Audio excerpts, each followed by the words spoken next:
ज्योतिष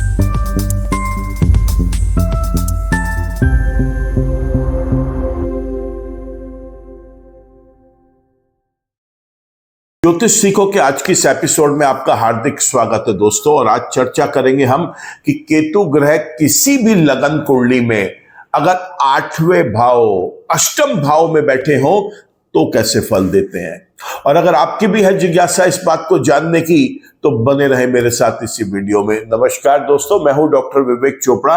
आज बड़ा इंपॉर्टेंट टॉपिक है केतु ग्रह का, क्योंकि मैं तो ये मानता हूं कि सबसे कॉम्प्लिकेटेड जो प्लेनेट है इस पूरे के पूरे नवग्रहों में वो केतु ही है। क्यों है, अभी वीडियो में आपको पूरा विस्तार से बताऊंगा। और 8वां घर, जिससे बड़े से बड़े ज्योतिषाचार्य भी डरते हैं, लोग भी डरते हैं, क्योंकि ये घर जो है ये मोस्ट मेलेफिक प्लेनेट यानी सबसे खराब घर किसी भी एक जन्म कुंडली का होता है, क्योंकि यहां से क्रॉनिक इलनेस, यहां से एक्सीडेंट्स और यहां से डेथ तक को हम एस्टिमेट करते हैं। देखिए, बड़ा ध्यान देने वाली बात है, ये 8वां घर इतना घबराने की जरूरत नहीं है। ये सिर्फ नेगेटिव साइड ही नहीं, ये पॉजिटिव साइड्स को भी वो करता है। जितने भी रिसर्च स्कॉलर्स हैं उनका 8वें घर का सपोर्ट होगा तो ही वो रिसर्च स्कॉलर्स बन पाएंगे। जो क्रिएटिविटी, रिसर्च, इनोवेशन, डिजाइनिंग से संबंधित लोग काम करते हैं, प्रोफेशन में हैं, उनका भी 8वां घर स्ट्रांग होना जरूरी है, तो ही वो कुछ अपने जीवन में तरक्की कर पाएंगे। कोई भी एक ग्रह है वो फल कैसे देता है ये भी समझ लीजिए। ग्रह जहां बैठता है वहां का फल देगा, वहां बैठकर जहां उसकी दृष्टियां पड़ेंगी वहां के फल मिलेंगे, और उस लगन कुंडली में उसकी स्वयं की राशियां किस भाव में आएंगी उसके भी फल मिलेंगे। ये जो बात है ये मुख्य धारा में जो हमारे 7 ग्रह हैं, सूर्य, चंद्रमा, मंगल, बुध, बृहस्पति, शुक्र और शनि, ये उन पे लागू होती है, क्योंकि राशियों के स्वामी तो केवल ये 7 ग्रह ही होते हैं। 12 राशियों के स्वामी ये 7 ग्रह हैं। ये जो 8वां और 9वां जिसे हम ग्रह मानते हैं, एक्चुअली वो छाया ग्रह हैं। वो है राहु और केतु, जो हमारे दक्षिणी ध्रुव और उत्तरी ध्रुव के लिए रिप्रेजेंटेशंस हैं। शैडो प्लैनेट्स हैं ये। एक धड़ है और दूसरा पूछ। तो जो राहु है ये धड़ है, इसलिए राहु सक्षम है अपने रिजल्ट्स देने में, लेकिन केतु सक्षम नहीं होता अपने रिजल्ट्स देने के लिए। केतु जिसकी राशि में बैठता है वो राशि का स्वामी उस कुंडली में शुभ है या अशुभ है, ये आधार है ये जानने का कि केतु वहां पर शुभ होगा या अशुभ होगा। और केतु की हम सब जानते हैं कि 3 दृष्टियां होती हैं, 5वीं, 7वीं और 9वीं। तो 8वें भाव का अगर हम वीडियो बना रहे हैं तो 8वें भाव का वो रिजल्ट देगा, क्योंकि वो बैठा वहां पे है। 5वीं दृष्टि से 12वें भाव को देखेगा तो उसके रिजल्ट्स देगा।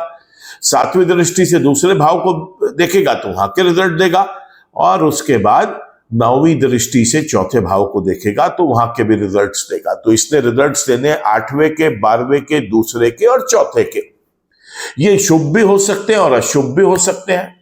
अगर शुभ है तो क्या होगा, तो फिर किसी भी प्रकार से दुर्घटनाओं से बचाएगा, लंबी चलने वाली बीमारियों से बचाएगा, क्रिएटिविटी, रिसर्च, इनोवेशन, डिजाइनिंग में कामयाब करेगा, इस व्यक्ति को हॉस्पिटलाइजेशन से बचाएगा, दवाइयों के ऊपर इसे निर्भर होने से बचाएगा, मान सम्मान प्रतिष्ठा कायम रखेगा, अपमानित होने से बचाएगा, खर्चा कराएगा लेकिन शुभ कारणों से कराएगा, कोई भी destructive expense, non productive expense या लॉसेस नहीं होने देगा। केतु यहां पर एफर्ट्स को कामयाब करेगा। यह व्यक्ति अगर किसी दूसरे कंट्री में जाकर रहने की अपनी मंशा रखता है तो केतु अपनी दशाओं में अगर ये उसके लिए प्रयास करता है तो इसे सफल करेगा। केतु इस व्यक्ति को अगर ये अपने ही देश में रह के दूसरे देश के लोगों के लिए अपनी सर्विसेज प्रोवाइड करना चाहता है उसमें इसको सक्सेसफुल करेगा। और साथ ही साथ केतु इस व्यक्ति को अगर ये अपने कंट्री में रह के दूसरे किसी कंट्री के व्यक्ति के साथ मिलकर या किसी कंपनी के साथ मिलकर अपनी अर्निंग्स को बढ़ाने के लिए कोई काम करना चाहता है उसमें भी इसकी मदद करेगा। जेल योग से बचाएगा, फाइनेंशियल मैटर्स बहुत स्मूथ रखेगा, धन की कभी कोई कमी नहीं आने देगा, परिवार कुटुंब के अंदर आदर सत्कार मान सम्मान प्रतिष्ठा खूब मिलेगी इस व्यक्ति को। जीवन में सुख और आनंद बहुत होगा, मां के साथ बहुत स्नेह होगा, मां का साथ मिलेगा। माता जी के सेहत में अगर कोई परेशानी है तो केतु अपनी दशाओं में उसको भी बेहतर करने का प्रयास करेंगे। इस व्यक्ति के पास अनेकों चल अचल संपत्तियां होंगी और इसका सामाजिक दायरा भी बहुत स्ट्रांग होगा, बहुत बड़ा होगा। इस सोशल सर्कल इसका, और उसमें समाज के कई जो प्रतिष्ठित लोग हैं वो इस व्यक्ति के साथ उठना बैठना पसंद करेंगे।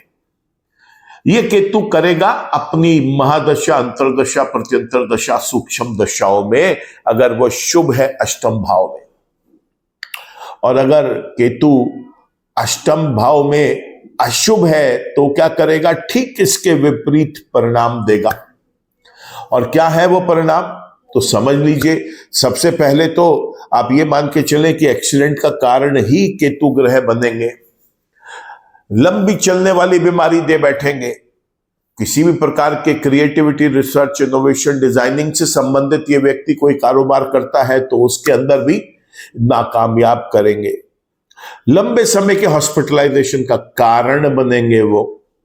यहां पे देखा गया है कि केतु जो है वो इस व्यक्ति को दवाइयों के ऊपर निर्भरता इतनी बढ़ा देंगे कि ये व्यक्ति टोटली मेडिसिन के ऊपर डिपेंड होकर अपनी रेस्ट ऑफ द लाइफ जीना चाहेगा। Unwanted expenses, destructive expenses, losses होते चले जाएंगे। अपमान सहना पड़ सकता है, इज्जत की धज्जियां उड़ सकती हैं, जेल योग देख सकता है यह व्यक्ति। किसी फॉरेन कंट्री में केतु की महादशाओं में जाने की कोशिश करेगा या केतु की किसी और दशाओं में जाने की कोशिश करेगा, केतु टोटली उस चीज के ऊपर विफल करेंगे। अपने ही देश में रह के अपनी सर्विसेज किसी दूसरे देश के व्यक्ति को या वहां के लोगों को देना चाहता है, उसमें भी नाकामयाब रहेगा। अपने देश में रहकर वहां के किसी व्यक्ति या किसी कंपनी के साथ मिलकर अपनी अर्निंग्स को बढ़ाने के लिए कोई काम करना चाहता है, उसमें भी विफल होगा। धन से संबंधित परेशानियां हमेशा खड़ी रहेंगी। फाइनेंशियल मैटर स्मूथ नहीं रहेंगे। स्वयं के परिवार में मान सम्मान, प्रतिष्ठा, अपनी इज्जत में कमी आती हुई दिखाई देगी। आदर सत्कार कम होगा। अपनी स्वयं की वाणी से अपने रिश्ते और धन दोनों का नुकसान कर बैठेगा। ये देखेगा कि इसकी लाइफ के अंदर चल और अचल संपत्तियां बनाने में दिक्कत हो रही है, और अगर कोई है तो केतु की दशाओं में उसमें भी परेशानी का सामना करना पड़ सकता है। इसके साथ साथ आप देखेंगे एक चीज और कि इस व्यक्ति को जीवन में सुख और आनंद न्यूनतम लेवल पर होगा। साथ ही साथ इस व्यक्ति के साथ जो सामाजिक दायरा है इसका, वो बड़ा सिकुड़ा हुआ होगा और समाज के प्रतिष्ठित लोग भी इसके साथ उठना बैठना पसंद नहीं करेंगे। केतु की दशाओं में माता जी के स्वास्थ्य में कोई हानि आ सकती है या माता जी के साथ कोई अनबन या कोई नॉन कंपैटिबल सिचुएशंस आके सामने खड़ी हो सकती है। ये थे केतु। अगर ये अशुभ हो जाए तो क्या करेंगे? अब केतु को कॉम्प्लिकेटेड हम क्यों मानते हैं? क्योंकि केतु ने अपने रिजल्ट्स तो देने नहीं है, ये बात तो हम देख चुके।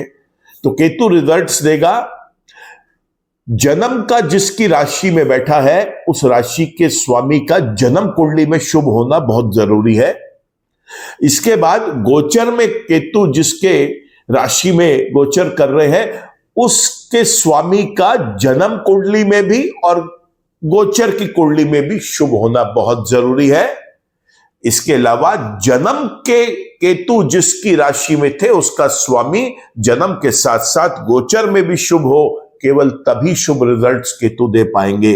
और खासतौर से अगर ऐसे समय में इस व्यक्ति की महादशा, अंतरदशा, प्रत्यंतर दशा या सूक्ष्म दशाएं भी केतु की चल रही हैं, फिर तो बहुत ही शुभ रिजल्ट्स देंगे। लेकिन ठीक इसके विपरीत अगर केतु जन्म के भी अशुभ है, गोचर में भी अशुभ है और उनकी दशाएं भी चल रही हैं, तो यही केतु अब बेहद अशुभ रिजल्ट्स भी देंगे। तो केतु के रिजल्ट्स को फ्रेम आउट करने के लिए जन्म के कॉम्बिनेशन, गोचर के कॉम्बिनेशन और दशा के कॉम्बिनेशंस और जन्म के जिस राशि में थे उसके स्वामी का गोचर और जन्म का शुभ होना जरूरी, और फिर गोचर में जिसकी राशि में है उसके स्वामी का भी जन्म का और गोचर का शुभ होना बहुत जरूरी है, तो ही केतु अच्छे रिजल्ट देंगे। वीडियो आगे लेके जाऊं इससे पहले आप सबसे रिक्वेस्ट करूंगा कि चैनल को आपने सब्सक्राइब कर लिया है तो थैंक यू फॉर दैट। अगर चैनल को अभी तक सब्सक्राइब नहीं कर पाए किसी कारण से तो बहुत शुभ मुहूर्त है, चैनल को सब्सक्राइब कर लें, बेल आइकन को भी क्लिक करें ताकि कोई भी नया वीडियो अपलोड होता है तो उसका एक अपडेट आप तक आ सके। देखिए दोस्तों, ये सफर हमने शुरू किया था सूर्य ग्रह से। सूर्य को 12 भाव में कब शुभ है कब अशुभ है, इसके ऊपर 12 अध्याय थे।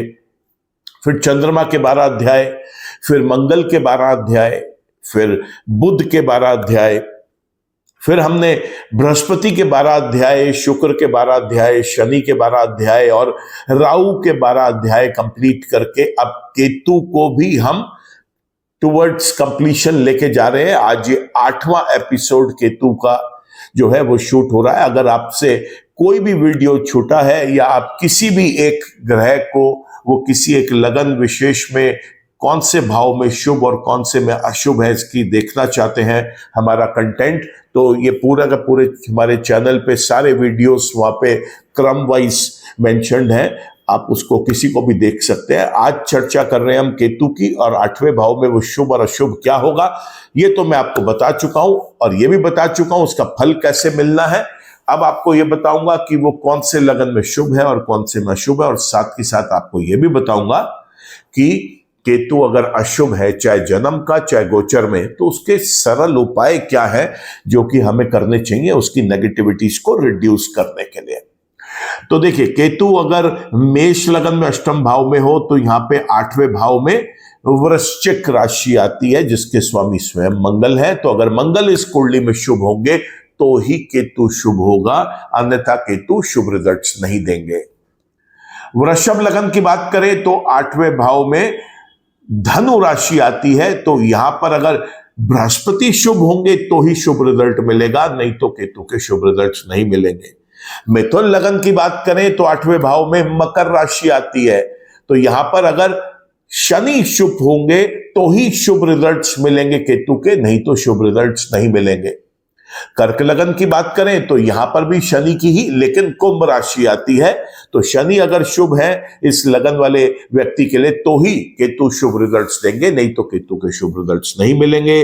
सिंह लगन की अगर बात करें तो यहां पर मीन राशि आती है और इसके स्वामी बृहस्पति देव है, तो बृहस्पति अगर इस लगन कुंडली में शुभ होंगे तो केतु भी शुभ रिजल्ट्स देंगे, नहीं तो केतु के शुभ रिजल्ट्स नहीं मिलेंगे। बात कर लेते हैं अब हम कन्या लगन की। कन्या लगन में 8वें भाव में मेष राशि आती है जिसके स्वामी मंगल है, तो मंगल इस लगन कुंडली में अगर शुभ होंगे तो केतु भी शुभ होंगे, नहीं तो केतु के शुभ रिजल्ट्स नहीं मिलेंगे। बात करते हैं इसके बाद तुला लगन की। यहां पर तो शुक्र के ही लगन है और शुक्र की ही राशि आती है अष्टम भाव में वृषभ राशि, तो शुक्र यहां पर अगर शुभ होंगे तो ही केतु शुभ रिजल्ट्स देंगे, नहीं तो केतु के शुभ रिजल्ट्स नहीं मिलेंगे।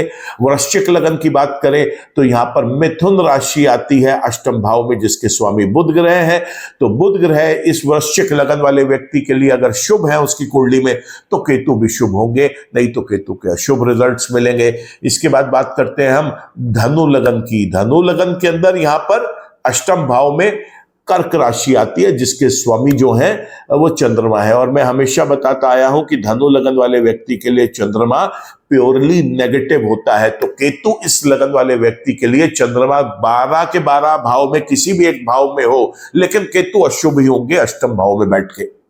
बड़ा इंपॉर्टेंट है, नोट करें कि केतु इस लगन वाले व्यक्ति के लिए केवल और केवल अशुभ होंगे, शुभ होंगे ही नहीं अष्टम भाव में बैठकर। बात करें अब हम मकर लगन की, जहां पर अष्टम भाव में जो है वो सिंह राशि आती है जिसके स्वामी है सूर्य, तो अगर सूर्य शुभ होंगे तो ही केतु शुभ रिजल्ट्स देंगे, नहीं तो केतु के अशुभ रिजल्ट मिलेंगे। इसके बाद हम बात करते हैं कुंभ लगन की। कुंभ लगन में अष्टम भाव में कन्या राशि आती है जिसके स्वामी बुध हैं, अगर बुध यहां पर शुभ होंगे तो ही केतु शुभ रिजल्ट्स देंगे, नहीं तो केतु के शुभ रिजल्ट्स नहीं मिलेंगे। और आखिर में हम बात करते हैं मीन लगन की। यहां पर अष्टम भाव में तुला राशि आती है, तो इसके स्वामी शुक्र ग्रह हैं, अगर शुक्र शुभ होंगे तो ही केतु शुभ रिजल्ट्स देंगे, नहीं तो केतु के अशुभ रिजल्ट्स मिलेंगे। और मैं वापस दोहरा दूं, केतु के रिजल्ट कैसे मिलते हैं। केतु का रिजल्ट देखने के लिए सबसे पहले ये देखें कि जन्म कुंडली में केतु जिसकी राशि में बैठा है वो जन्म का उस लगन कुंडली में शुभ है या अशुभ है। अगर वो शुभ है तो केतु शुभ रहेंगे, अब इसके बाद केतु के जब फल देखने हैं तो आप ये देखिए गोचर में उस समय आपके जिंदगी में केतु कौन से राशि में गोचर कर रहा है। जो जिस राशि में वो गोचर कर रहा है उस राशि का स्वामी गोचर में भी शुभ होना चाहिए और वो जन्म का भी शुभ होना चाहिए, और जन्म का जिस राशि में था उसका स्वामी जन्म के साथ साथ गोचर में भी शुभ होना चाहिए, तभी केतु के अच्छे रिजल्ट्स मिलेंगे, नहीं तो केतु के अच्छे रिजल्ट्स नहीं मिलेंगे। लेकिन अगर ये सारी सीरीज शुभता की निकल के आ रही है और खास तौर से अगर केतु की महादशा, अंतरदशा, प्रत्यंतर दशा या सूक्ष्म दशा भी है तो मैं रेकमेंड करूंगा कि केतु का एक रतन होता है जिसे बोलते हैं कैट्स आई, लहसुनिया, इसको जरूर धारण करना चाहिए, वारे न्यारे कर देता है। लेकिन केतु अगर जन्म का शुभ है लेकिन गोचर में किसी कारण से कुछ समय के लिए अशुभ राशि में गोचर कर रहा है या वो कॉम्बिनेशन ठीक नहीं बन रहा, तो परेशान ना हो, घबराएं ना, केतु के उपाय करें और उसकी नेगेटिविटीज को खत्म होने दें। जब वो फिर राशि परिवर्तन करेगा तो वापस शुभ रिजल्ट देने में सक्षम हो जाएगा। बात करते हैं अब हम, केतु अगर जन्म के ही अशुभ है, फिर चाहे वो गोचर में किसी शुभ राशि में ही क्यों ना गोचर कर रहे हो, केवल उसकी अशुभता में कमी आएगी, शुभता उसकी देखने को नहीं मिलेगी। लेकिन अगर केतु जन्म के भी अशुभ, गोचर में भी अशुभ और खास तौर से उनकी अपनी महादशा, अंतरदशा, प्रत्यंतर दशा या सूक्ष्म दशा भी चल रही है, फिर तो ये बहुत ज्यादा परेशानी में डाल सकते हैं। किसी विद्वान ज्योतिषाचार्य के पास जाके ऐसे व्यक्ति को अपनी कुंडली की विश्लेषण करवानी चाहिए। तो दोस्तों ये बात बहुत जरूरी थी समझनी कि केतु अपने फल कैसे देता है, और मैंने आपको ये भी बताया वो कब शुभ होंगे और कब अशुभ होंगे। अब हम आखिर में बात करेंगे कि केतु के क्या उपाय होने चाहिए अगर वो अशुभ हो। बड़े सरल उपाय है, केतु के मंत्र जप करें, गणेश भगवान की पूजा अर्चना करें, गणेश भगवान की आरती करें, गणेश भगवान के चरणों में एक मोदक या एक पीला लड्डू चढ़ा दें और इसके बाद आंख मूंद कर हाथ जोड़कर प्रार्थना करें। प्रार्थना करने के बाद इसी भोग को उठाकर आप प्रसाद के रूप में खा लें, बहुत अच्छा रहेगा। रात के समय सड़क के आवारा कुत्तों को जरूर कुछ खाने पीने के लिए डालें, खासतौर से ब्रेड या दूध आप उनको दे सकते हैं। ऐसा करने से भी केतु की नेगेटिविटीज कम होंगी। अगर केतु बहुत ज्यादा परेशान कर रहे हैं और अशुभ हैं और दशाएं चल रही हैं तो किसी गरीब व्यक्ति को, किसी भिखारी को आप एक चितकबरा कंबल दान कर सकते हैं। ये कंबल आप किसी धार्मिक स्थल पर भी जाकर दान कर सकते हैं। दोस्तों अगर ये वीडियो पसंद आया हो तो इसको लाइक करना, कमेंट करना, शेयर करना। आज के वीडियो में केवल इतना ही। कल मिलेंगे हम, केतु 9वें भाव में होंगे तो कैसे फल देंगे इस पर चर्चा करेंगे हम। आज के लिए आज्ञा दीजिए, ईश्वर आप सबका भला करे।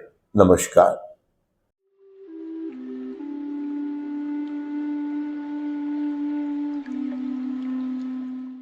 जीवन की सभी प्रकार की व्यक्तिगत, पारिवारिक और व्यावसायिक समस्याओं के समाधान के लिए तुरंत संपर्क करें।